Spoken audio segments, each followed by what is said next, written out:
Stadium এলাকার নিরাপত্তা ব্যবস্থা জোরদার করা হয়েছে।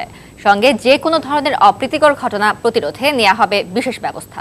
এছাড়া আলাদা নিরাপত্তা দেওয়া হবে খেলোয়াড়দের হোটেল ও হোটেল থেকে মাঠে আসার পথে, এমনটাই জানিয়েছেন বিসিবি পরিচালক সাজ্জাদুল আলম ববি।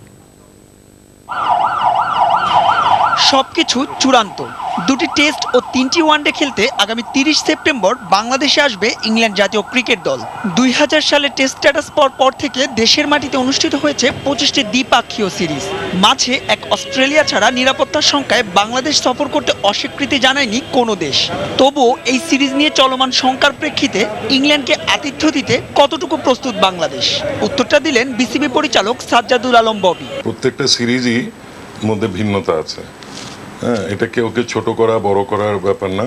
এখানে জিম্বাবুয়ে আসলে একরকম হবে, আফগানিস্তান আসলে একরকম। টাইম টু টাইম কিছু পরিস্থিতি এবং কিছু দলের বিষয়টা মাথায় রেখে কিছু কিছু জিনিস অ্যাডিশন হয়, কিছু কিছু জিনিস ডিলিশন হয়। সেই হিসাবে এখানে যা যা প্রয়োজনীয় তাই করা হবে। ইংল্যান্ড ও আফগানিস্তান সিরিজকে সামনে রেখে মিরপুরের শেরে বাংলা জাতীয় ক্রিকেট স্টেডিয়ামে জোরদার করা হয়েছে নিরাপত্তা ব্যবস্থা।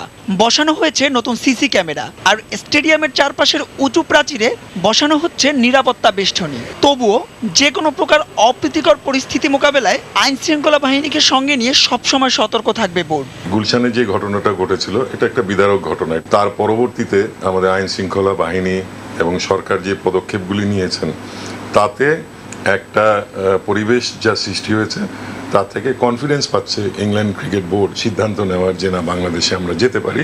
ইসিবি এদের একটা রেসপন্সিবিলিটি আছে, একটা রেসপন্সিবল অর্গানাইজেশন। আমরাও তাকিয়ে আছি এই সিরিজটা সুষ্ঠুভাবে এবং একটা কম্পিটিটিভ সিরিজ হবে। এর আগে ইংলিশদের সঙ্গে খেলা 4টি সিরিজে সবগুলোতেই পেতে হয়েছিল হারের স্বাদ। তবে পরিপক্ক তকমা পাওয়ার টাইগারদের সঙ্গে ইংল্যান্ডের এবারের সিরিজটি খুবই প্রতিদ্বন্দ্বিতাপূর্ণ হবে, এমনটাই বিশ্বাস সাজ্জাদুল আলম ববি। মাহবুব রিমন, সময় সংবাদ, ঢাকা।